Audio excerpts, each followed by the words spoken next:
for me, that's what I love about this. Like we've had some cool people on from Akani right in the beginning. All the people we've spoken to have been people I really want to talk to. Sick. Yeah. Yeah, yes. And we're still babies, but there's some big news coming. So hopefully in the next few weeks, we'll be able to announce that. So That's we'll very see. cool you've done. No, it's great. Welcome to the show. I think we might as well start it there. Yeah, You know what I mean? Thanks for having me. You've been sitting in the chair for a while now. Getting comfortable. Yeah. Martin, listen, man, I think getting to know you over the years now, I've seen the highs, I've seen the lows of your career, but I've also I've been able to spend some time with you outside of the sport. And I just think you're an incredible ambassador for MMA, bud. Is it something you've always have you just been down to earth and a chill dude? I know like when it gets to go time in the Hex, it's on, like Donkey Kong. Yeah. But I mean, outside, you seem to be quite a chill guy. Do you have a temper at all, or are you I used to have a temper when I was a bit younger, but I am pretty chilled in general. It takes a lot to actually get me upset. I think most of the fights I had before I started MMA was people provoking and that type of thing. But like I said, it takes a lot to get me going. But I am pretty chilled. I don't like confrontation. I don't like to get into arguments. It's just sometimes you can't avoid them. Yeah. And you have to deal with them. So, like someone was saying to me the other day, these MMA fighters, these cage fighters, they're always looking for fights out on the jaw. I'm like, that's exactly the opposite, mate. Yeah. No, for sure. I said to this person who I bumped into, I think he was trying to rile me up or whatever it was, because I love MMA and it's been part of my life for many years now. But I said to him, those are actually the guys that will do everything to avoid a fight breaking out. Real fighters, the guys that can actually fight, will rather avoid a confrontation and a fight because they actually know what they can do to that human being if they really want to. And I think the case where guys say that fighters are, look for trouble, it's most likely the amateurs that starting to make name for themselves, going out and drinking every weekend, and then they, want to show they're the boykie. And I think that's where the misconception is between a real athlete, MMA fighter, and someone that's a pretend fighter, Yeah. Yeah. Because the skill set that you guys have, I mean, if there was a zombie apocalypse, I know where I'd go. Rich would be happy. I'd be recruiting you guys. Rich would be happy, boy. Rich could do everything, bro. Yeah. One-stop shop. But Martin, I think let's state for the record, you haven't retired, right? I mean, I know there's a few rumors out there, and there's a few guys that say like, oh, the Punisher, this, but let's be honest, you're still alive and kicking, and even though you've had surgery and there's a few months still to go, you still want to kick some ass. Listen, this is, I get very irritated sometimes with people. Did you see after a fight or whatever, they're like, are you still fighting? And I literally got to the point where I just don't answer them and I just turn around and walk away. Because for me, fighting is in my DNA, it's in my blood. It's something that I love to do. I don't fight now because I have to survive or pay the bills. Yes, for a long time it was like that, and it made it very difficult for me to actually focus on fighting because it became a job for me. Yeah. In the last 2 years, I've set up businesses and financially I'm good. So now I fight because I enjoy fighting. I love to train. I love to be in shape. Keeps me young. It keeps me healthy. So as long as I'm able to still compete physically, obviously I've had some major surgeries. I had a knee that I was also meant to not ever fight again. I came back, fought Jeremy, had a great performance. Yeah. My shoulder now was an old injury that's been lurking since 2017, and I've just been nursing it. And life's a funny thing, it decided to fail on me in that moment, in that first round. And I had to dig deep. It was early on in the first round, right? Yeah, it was the first 2.5 minutes. The second right hand I threw, the first right hand I threw, I felt it. I was like, ish, not good. But then instinct takes over, So it completely tore. I can rip the tendon off the bone. So I had quite big surgery when I got back from Abu Dhabi.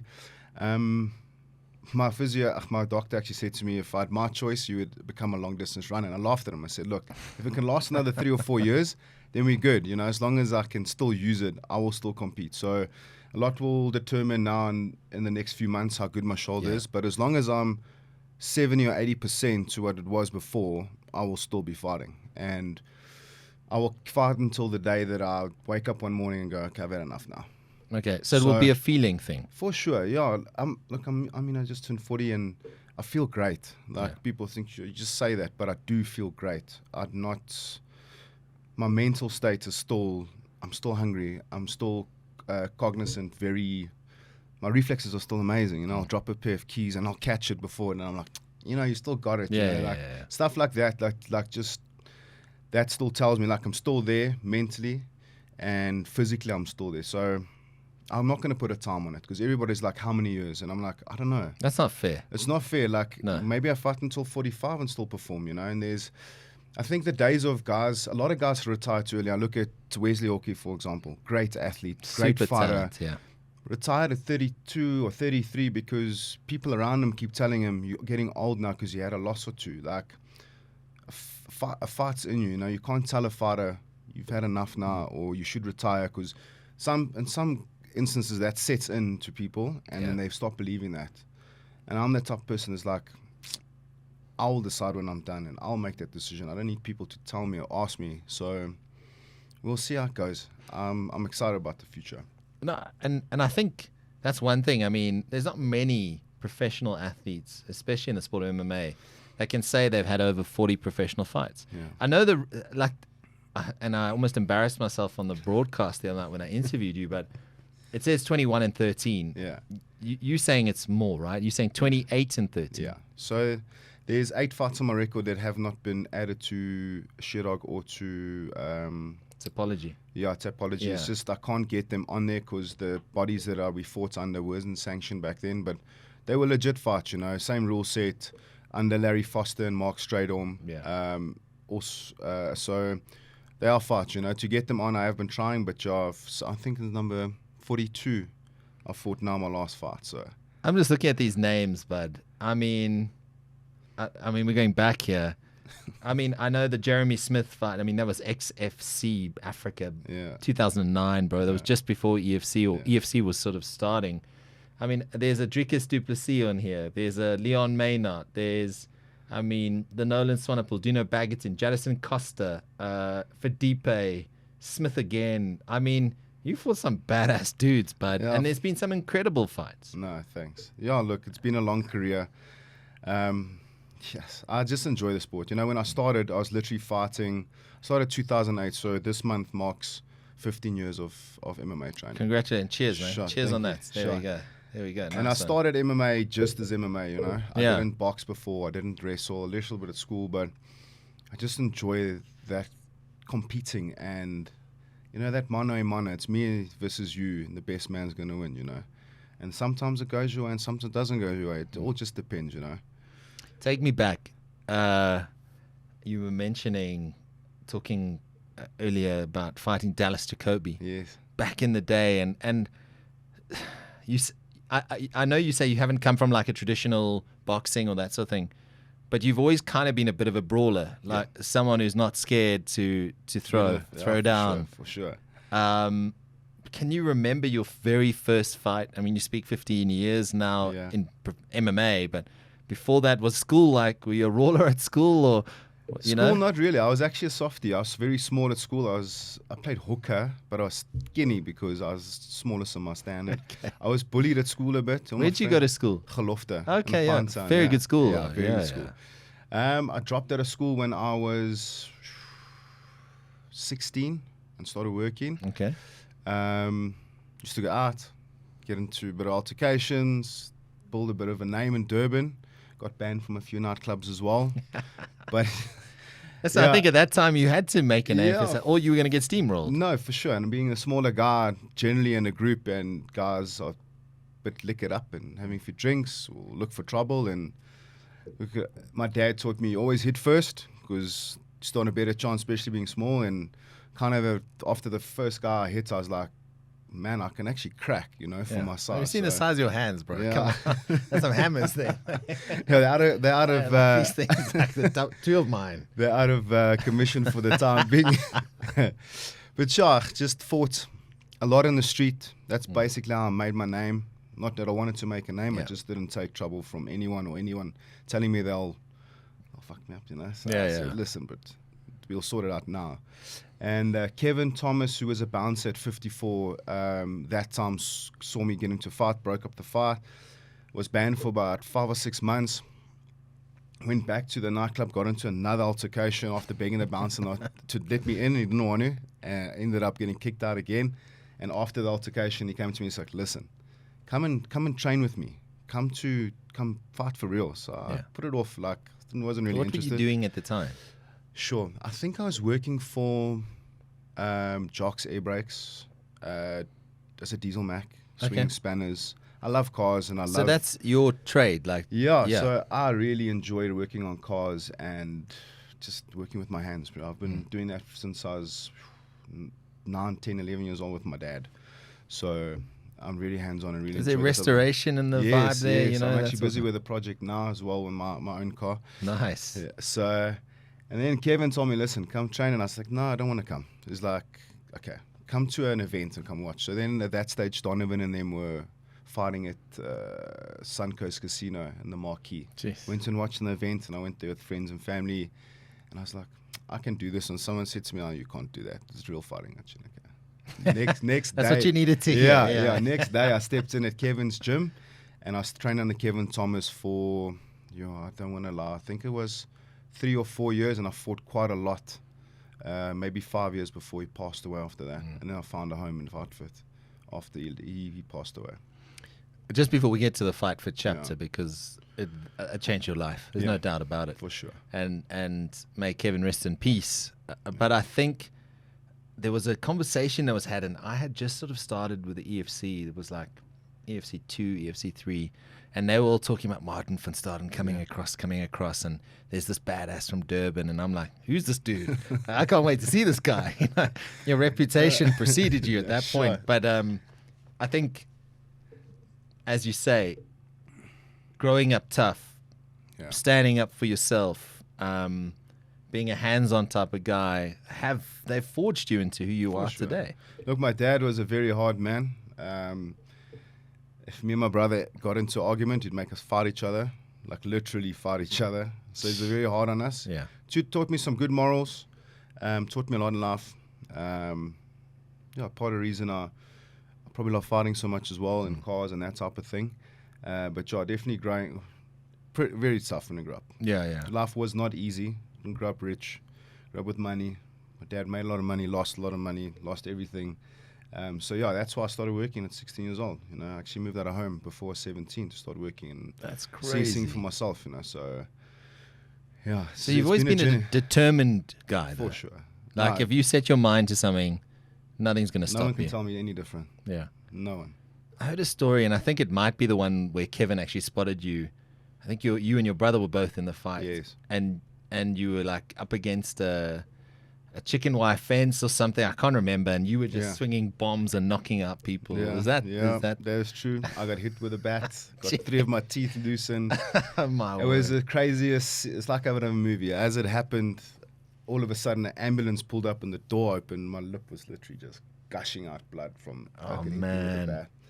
And I jumped straight into the ambulance. And I said to her, not take me to the hospital, just drop me in the car park across the street so I can get my car. And I drove myself to the hospital after that to get my lip stitched. Wow. It's wild. Back in the day, it was wild. Me and my brother. Was that? No, it wasn't like absolute chaos days, was it? No. No, it's just around Pinetown. Yes. So I had altercations where my brother still lives in this very house now. My mom's just passed 2 years ago as well, so he lives in the same house that I grew up in. Literally across the street was a bar called News Action Cafe. Okay. It was a little jewel pub bar, and we used to fight there every second, third Friday. I actually had such a big role that one of the guys pulled a fire on my mom. Like literally in the street, we had police. It was crazy. I sit back now and I think, how did you do that? How did you go through that? Like it was crazy. It was a little bit wild. You could have a movie. You really could have a movie. Yeah. So then you obviously made the move to Fight Fit Militia. Yeah. How was that initially? Because at that point of time, Chef, Richie, that whole squad, Gareth, yes. They were on another level. They were on a higher level than anyone else in South Africa at that point. Yeah.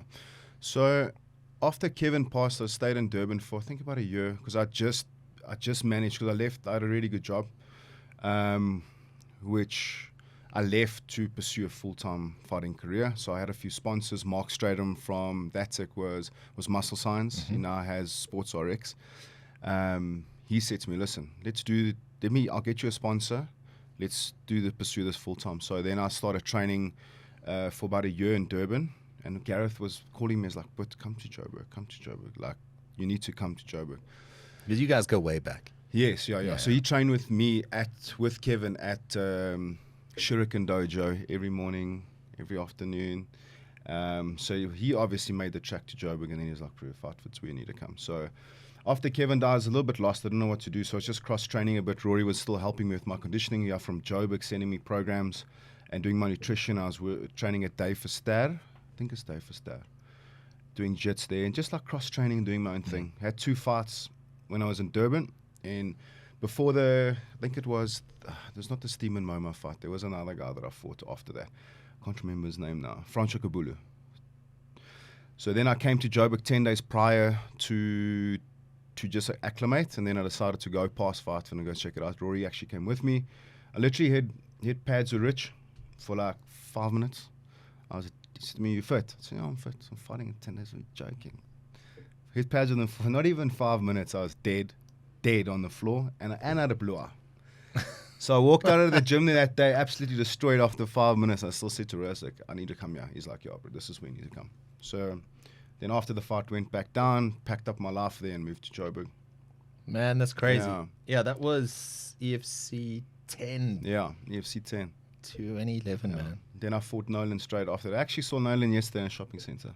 How's he doing these days? Yeah, he's good, looking good. He's also one of the guys. OGs of the day. Yeah, absolutely. Sure. Would you support and I said this to Gareth, a EFC Hall of Fame?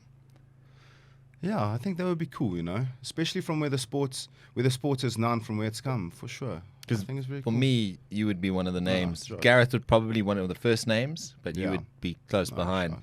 And then I see the UFC stars, and I know the levels. There's levels. Yes, but for sure. when you see a guy like Cowboy Cerrone or whoever at DC, when they get inducted, or Aldo the other day, it means the world to them. Cool. Because it's like recognition for your service. Your work that you've done, and the blood and the sweat and the tears and you've left in there, We really need to push that. I keep telling Kyra. But anyway, you've now found yourself in a position at Fight Fit where you are the new guy. You've got a reputation, though, no doubt. So you've done that. How did that relationship progress? Because you guys, it was a brotherhood. You know what I'm saying? And to a certain extent, it still is a brotherhood. Yeah. But it was on another level, man, back then.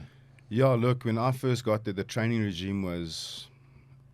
I don't think people understand how hectic the sessions were. There were some days on a Tuesday where I literally would do between 5 and 7 different disciplines or sessions, like from strength and conditioning in the morning to straight to a run, to striking, to jiu-jitsu straight afterwards, a judo session for half an hour to 40 minutes before that, then some more technical stuff, and then you'd hit pads in the evening for 8 rounds. It was just like, the grind was legit hard. You literally would sleep between sessions and like wake up still straight into the next session because there was no time to go home, And is your body, does it get used to that?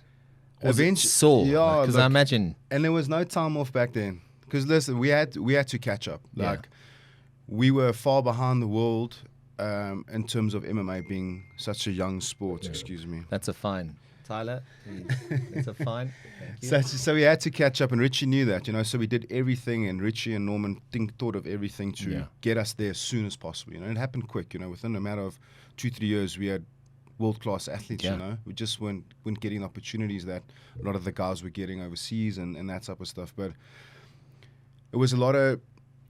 I think Rich also learned from that to where the program is today as well. So it's all like trial and error basis, and it was awesome. We were a team of 20 guys who would literally be on the mat every day, making each other better, pushing each other. It was a very tight-knit group. Now look, the team isn't nearly as big as what it was. It's more a lot smaller. You know, a lot of guys are retired and on their own, doing their own thing, and various promotions. yes, and left yeah. and starting their own gyms and that type of thing, which is all natural progression, you know. And then where the gym is now, it's amazing to see where it's from, where it started in a little 30 by 30 meter room to a massive facility now, which is really, really nice to see. You just speak about the jits on a Saturday morning, this open mat with the kids. Mats and are too small. It's insane. Literally, you can't even breathe inside there. So many people. Are you still enjoying the jits? So yes, I like jits. It's not that I don't enjoy jits. I prefer striking. Of course. I think it's more. Look, everything has a time and a place. Yeah. Like, yes, you can go match up, okay, striker versus grappler, best man or one, whatever. But for me, a purist, a guy that likes violence, and for me, striking is where it's at. Yeah. Like, I like striking. Yes, mixed martial arts is a totally different animal because you need to be good at everything to be able to win. Yes. And if one area is lacking and your opponent exploits that, then that's where you're going to lose, you know. And let's be honest, when it comes to crowds, they want to see people standing and banging. For sure. And Look, that's been part of your game, man. Yeah. Look, I used to just, back in the day, I used to hit guys or take them down, slam them, ground and pound them out. And that's how I basically got my nickname, the Punisher, because I used to take us down and ground and pound them. But then I started knocking guys out, like, pretty easily. I was like, striking things actually probably like that. Let me try and knock everybody out. Yeah. So I just love striking. I just think it's, for me, it's the most purest part of combat sport. If you look at boxing, where it originates from, it's from bare-knuckle boxing. Back in the day where there was no rounds, no ring, and you just go until the one oak says, okay, I've had enough now. Yeah. I'm done. So that's what I like about it. The bare-knuckle boxing is, I mean, there's rumors of, I know a former EFC fighter who's coaching now is potentially setting up some bare-knuckle stuff. Amazing. There's a few guys that have been sort of approached. Is it something you would consider down the line, considering how much you love striking? Yeah. What do you make of it? Because it's exploded in the US. I think it is the fastest growing sport in the world, and you can't hide there. No ways. You can't get hurt and now I need to take a guy down to survive. Yeah. I'm hurt now. Now I've got to fight to survive, or I've got to say, okay, I've had enough. Yeah, you got to bite down and go. For sure. Yeah. Like, look, the guys get damaged. I watched Mark Perry he fought Michael Venom Page. Yeah. And you look at Michael Venom Page. He's a phenomenal striker. He's Yeah. knocked out so many guys with one strike. Mark Perry isn't the greatest technical fighter, but the guy's got grit. He's got a chin, and he throws a good punch, and he does not give up. And it takes one. And then he ended up beating one of the best strikers in the world by just his grit and determination not to give up and just keep pushing. So that's what I dig about it. Yeah. Like, even if that guy's better than you, you can beat him with your will and your drive to beat him and the grit. Yeah. And that's what I think. That's what I like about it. Because 4-ounce gloves, Oh, yeah, it is. they're tiny. Now I'll take that away. You know what I'm saying? I just feel it's not for everyone. I think No. MMA in general has still got a way to go to be mainstream. It's getting there. Yes. But I think bare knuckles is catching up very quickly because there is a place for it. Don't get me started on power slap because that's I not my game. don't even watch. No. I think that, to me, just my opinion on it, is you would willingly stand across from a table and let someone slap you and cause brain damage without you even being able to defend yourself. At least with MMA and boxing and bare-knuckle boxing, you have the opportunity to move your head offline. You get cracked, you get cracked, you know. It's a big swing. You know what I mean? I hope it never. I hope it does. I think it's ridiculous. I think people are getting hurt at the moment. Like, I think so. Serious. What's it? Brown CTE. Yeah. Yeah. Yeah. Because Exactly. you're taking 10 slaps as hard as you can. Like, it's not smart. No, it's not smart.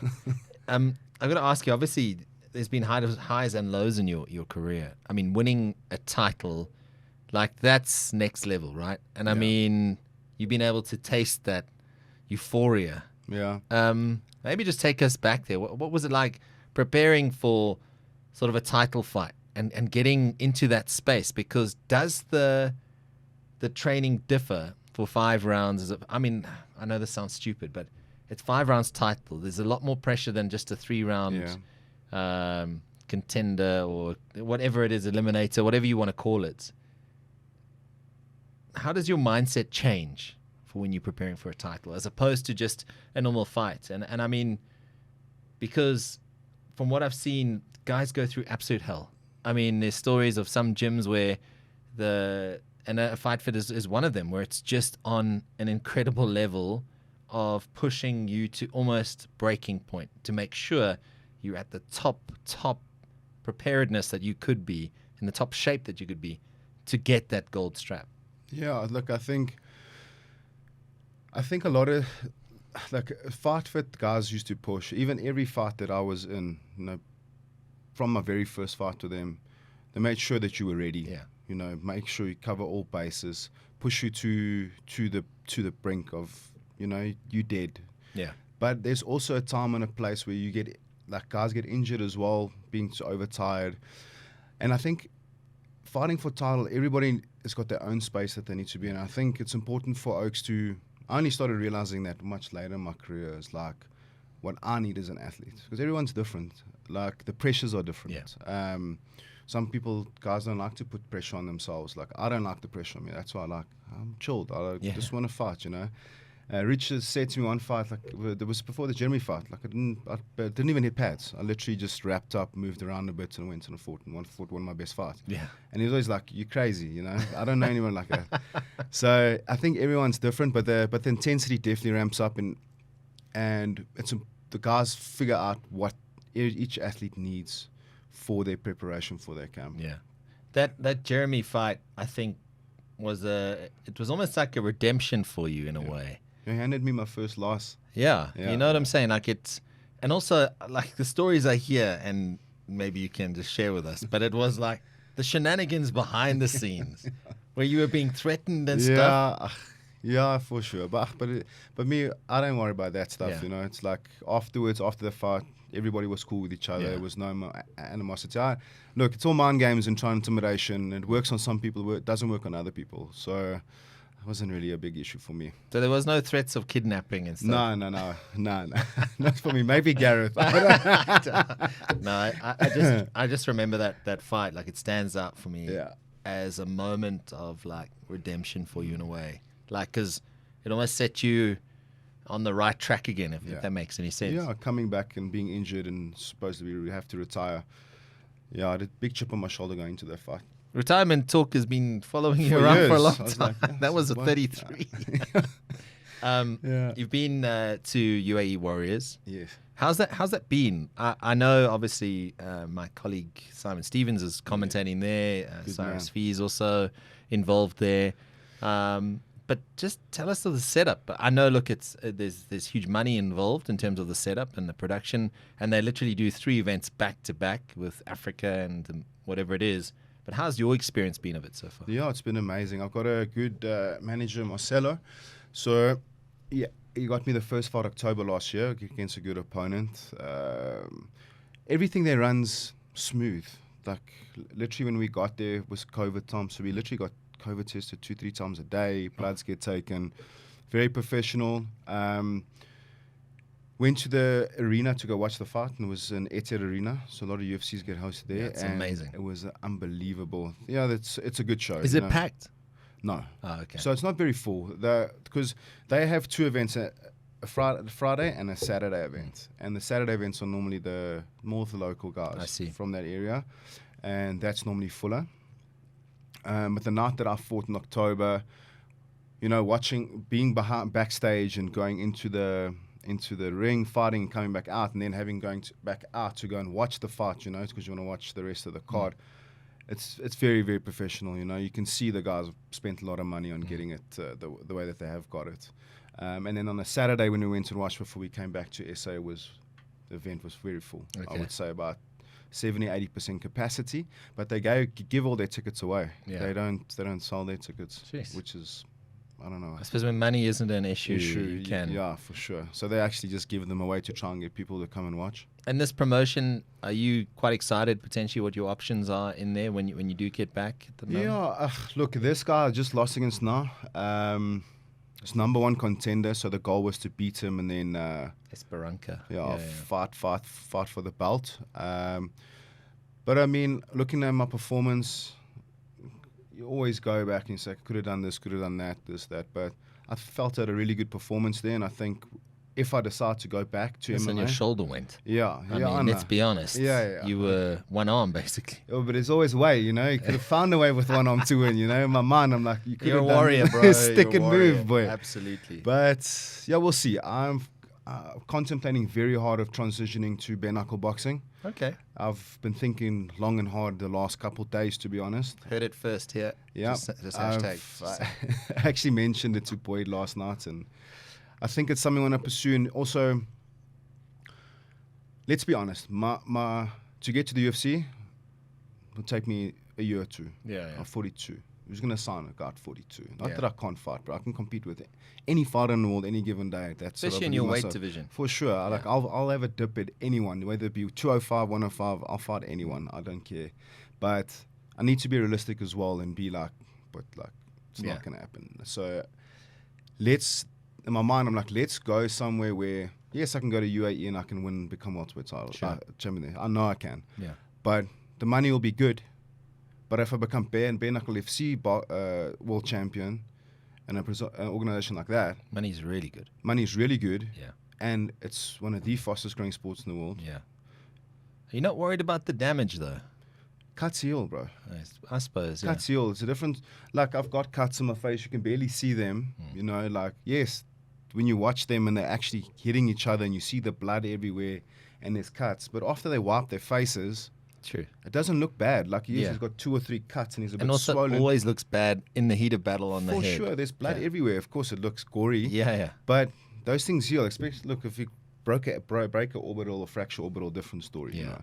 But bones heal, scar tissue heals, you know, cuts heal, all that stuff. So, look, my wife's not happy. She's like, I was about to ask you She's now like, because listen, but she knows me. So if I've got something in my mind that I want to do, yeah, I'm gonna do it. And she supports me, and she'll have my back always. But no, does she's she not watch the? I mean, I know she's been to some of your fights, but Yeah. does she watch sort of like Yeah. through finger? exactly. You know? She walks outside. Yeah. She literally will sit there and chew her nails, and then someone will come call her, say, I've won or lost. So she does not watch. Okay, so listen, I mean, I've seen you supporting your wife at the For sure. Submission Kings and that, and she's done incredibly well there. But it is when you have, and I imagine it's an interesting dynamic between you. You're both very competitive. Yeah. But when you're preparing, is there tension in the house? Is it like Yeah, look, there will always be. Any For marriage has sure, tension for sure. anytime, And look, yeah. being 2 athletes in one house also. I mean, I'm not competing anytime Did you soon. eat my protein Yeah. powder? No, I'm joking. I don't know. Yeah. She's busy. We're actually leaving for Barcelona now next week, Wednesday. She's going to compete in European Worlds. Fantastic. So she's in camp. She's going through the things that I went through my camp, having little niggles here, weight cutting, this and that. And, and ladies are a bit more emotional and always see like the worst case and everything. So it's hard to manage that sometimes. Are you the sounding board though?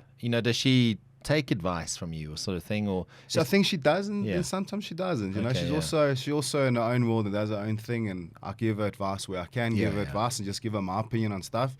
And if she takes it, she takes it, and she doesn't, she doesn't. So it's up to her. That's I interesting. I try and help her, try to give her advice. And my opinion is like she's got a little niggle on her knee. I was like, you probably strain it in a little bit. Like you'll be okay. It must be torn. I'm like, no, man, just chill. You know what I mean? So. Yeah, it's easy. Are you going to go along with? Yes, I'm going to Okay, go with excellent. her. What a city, man. Yeah, What a city. so we've got a nice trip planned. We're literally flying on the 26th, and then we're back the following Sunday. I think we leave for Amsterdam on the 2nd from Brilliant. from Barcelona to Amsterdam. Well, to go enjoy the trip. Yeah, and we're good gonna luck make to a trip out of Mouse. it. So also our 6-year wedding anniversary now on the 22nd this weekend. So when she wins and, it's all going to, it's going to be magic. It's going to be magic. We're wishing you all the best. Thank Mouse. you. Good luck. Sure. I've got to ask you, like, if you are approached in the street now, because we keep coming back to the sort of the image of athletes and people with fighting and that. Do people like see the tats and, you're a lanky guy. Do do you have your fans still come up to you, or is there guys who sort of like step past you type thing? Or? No, I get a lot of guys will come up to me and say, "Hey, please, how are you? Can I have a photo?" That's cool, you know. I enjoy that. Yeah. It's like not that I see myself as a celebrity. No, true, but yeah, but you're an OG, you're a pioneer. For sure. Yeah, I get quite often, which is cool. My friends actually like, "Who's that guy?" I'm like. So do you have a thing where if you don't know the guy's name, you're like, hey, Chris or Boyd or whoever it is, they go, I know, I'm just so that in case. No, not at all. But I think at the end of the day, it's recognition, you know, like, for sure. And yes, South Africa has the big three where Springboks, Proteas, Bafana, whatever, you know, it still dominates. But there's a space for the combat sports and mixed martial arts in particular. Sure. I actually took my car for a wash the other day. And the guy that owns the car wash watched me fight. And he's like, listen, I'll wash it. You don't need to pay for your car wash. I was like, come on, man. It's $100. No, please. It's on me. Your money's not good here. Your last fight was amazing. Sorry about your injury. That's and cool. I was like, that's so nice, you know. And it's very lucky. Yeah. You know, it makes you gives you like a warm, fuzzy feeling inside, you know. As someone who's, like we said before, it's over 40 pro fights. What do you make of South African MMA at the moment? Because you have got guys like Dricus and Forging. Cameron's, he's still a baby, with all due respect. He's there. Temba didn't have a great start at the UFC. You've got a guy like Damatu's doing another, you know, these are guys that are flying the flag for South Africa. And apologies if I've missed anyone else out. But what do you make of it at the moment? Because I sometimes look at a fight card and I go like, we should have more talent coming through, right? Yeah. Look, it's come a long way. I mean, I would say in the last 5 years, it's really, you see the guys making that transition into the international stage with Don, JP, Dricus. I mean, look at Luke Griffith now. Yeah, he went on, Luke Griffith, amazing. Athletes of note. He's born and bred here, training in Richie for the last couple of years, going to the States, training with the best in the world. And absolutely starting to dominate the jiu-jitsu scene there. So we've got the fighters here in general. And to see MMA, we get in there, look at Dricus. He's fighting amazingly, winning fights, and title contention now with, you know, hopefully that happens. Yeah. Do you think he's ready to face Israel Adesanya right now? Because we know Dricus is super talent, super strong. But Adesanya, there's a reason he's top dog in middleweight. For sure. I think, in my opinion, Dricus is key to victory there. I think he can beat Adesanya if he can keep the pace on him and make it an ugly fight. Okay. I don't think he can win that fight making it a kickboxing fight. Yeah. I think he needs to fight his fight and try and make Izzy tired, and then try and win him like that and submit him, drag him to the ground. Drag him to the deep end, like physically drag him to the deep end so he can win. Like John, what's it, Blachowicz done? Yeah, Blachowicz. Yeah. So something like that. I think he can do it, you know. I mean, he's got that dog. Yeah, he's got that dog in him, you know. Yeah. You have to kill him to beat him, you know. And Cameron Simon is another spectacular athlete. He's young, he's hungry. I just hope they don't push him too quickly because he is still young. If you look at boxers fighting now this weekend, also in one championship, was probably the biggest spectator MMA massive organization in the world, and a lot of people don't know that. Yeah, sorry. You're dropping stuff here on the floor. I'm sorry. To throw your phone at me. Thanks, we've got amazing talent, John. It's only going to get better. It's awesome to see. Because my whole thing is like, it doesn't cost a lot to get into the sport. You know what I'm trying to say? It's your body. Just rock up. Yeah, and but give it everything you got. I just feel like from a development point of view, like around our amateurs and that, because let's be honest, you have to cut your teeth in amateurs. Yeah. You have to. And I mean, and there are some ridiculously talented people, but the sort of general feeling I get is you need at least 10 amateur fights before you turn pro. Yeah. And I know, especially now, but I just get the feeling that guys are going 2 or 3 and then they're in, you know, and I don't know if that long term that's really good for the development of the sport. Yeah.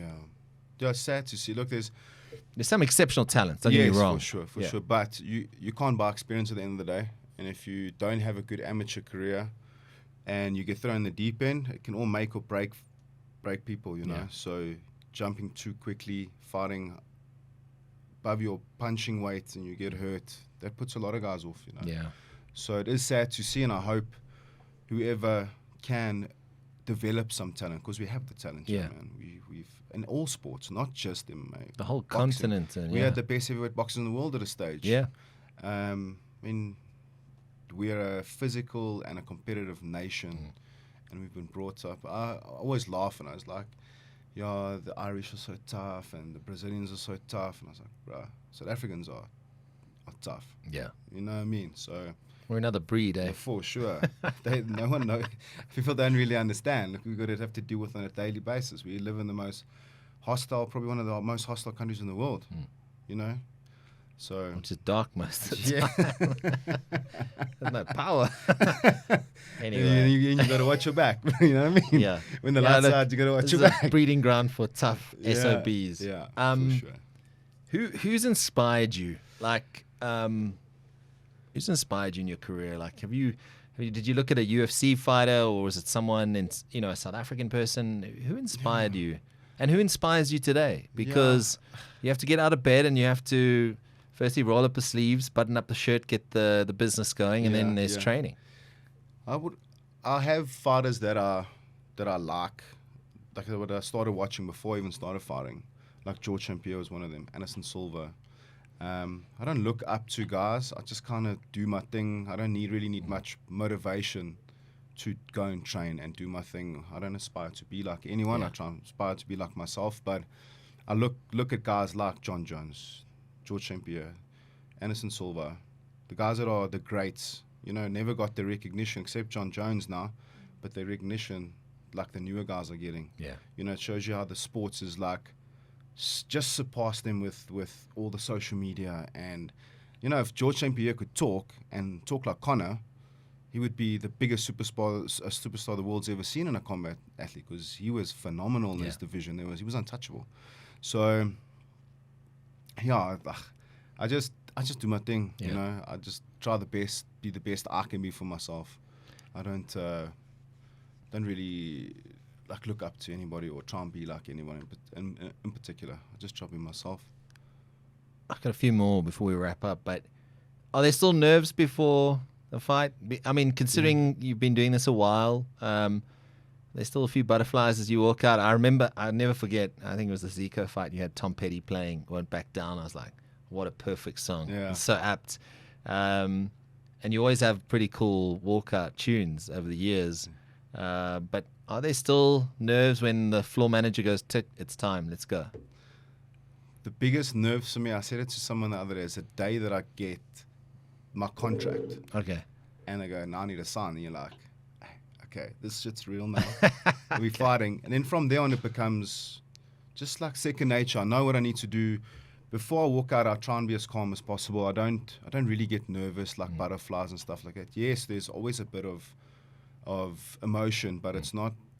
I wouldn't call for me as nerves. Is there game plans also going? Or? Yeah, it's just focusing on what I need to do, and then sometimes it doesn't, But there's not. I don't get very nervous in a fight now. Like I enjoy it, so it's more of an excitement thing for me. Like gonna get into a scrap now.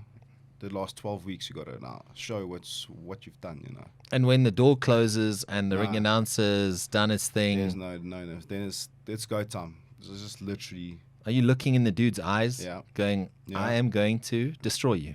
Yeah. And I'm throwing with bad intentions. Yeah. I think about worse things than that in my head that you just mentioned. Just the other things go through my head. So worse than bad intentions. I got you. Yeah. Yeah, so that switch goes. Yes, 100%. And then it's finally, what's your advice to someone who's getting in? Because there's a lot of young kids who I see now coming through amateurs who are working at the various promotions. They're looking up that want to get into the sport. They want to make careers. What's your advice to them? Because I don't think people realize the sacrifices you guys make. I would say find a good gym. Find people that you gel well with and work well with.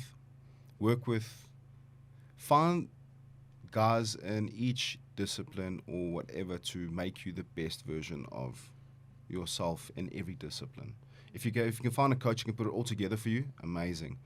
Find a nutritionist, look after your body, train hard, also rest. Don't over push yourself, because that's also important. I find a lot of guys train themselves into the ground and you're not recovered by the next day. So rest, in my opinion, as I got older, I realized I needed to train less and rest when I need to rest, when my body tells me to rest. So listen to your body. Listen to your body. Eat well as well. You know, nutrition. I've been working with Rory for 12 years now, and nutrition is an important thing. Even during your injury now. Yeah. You still on point with eating? Obviously, it's not weight cuts. No. Look, I don't eat 100% strict. I'll now have, if I want to have a little bit of Doritos on the weekend, I'll have Doritos on the weekend, but I try and eat as healthy as I can. It also helps with the recovery as well, with the injury. So I generally eat pretty well. From a Monday to a Friday, Monday to Saturday. So what's a cheat meal? What's a good cheat meal? I'll have a burger and chips. That's a cheat meal for me. Okay. Sometimes have a pizza. Yeah. I'll maybe have a chocolate once or twice a week here and there if I'm feeling like a chocolate. Like, that's like my cheat, you know. Yeah. Other than that, I eat clean, like I should be eating. Yeah, because you're a professional athlete. For sure. And sometimes you fall off the bus. We're all human, you know. Like, sometimes you go for a 2-day, just eat rubbish, and you're like, hey, I feel terrible. Have a few beers and then back on it. But yeah, just look after yourself. Maybe find a good manager as well that can make you pick the right fights and guide you in the right direction. Yeah. Martin van Staden, you're an inspiration. Keep you. up the amazing work. And I'm fascinated to see what the next chapter holds, because I think it might not be retirement, but it might be Bare-knuckle that comes calling, for sure, where you carve your name into the record books. Thanks for your time, but as always. Thank you so much. Cool.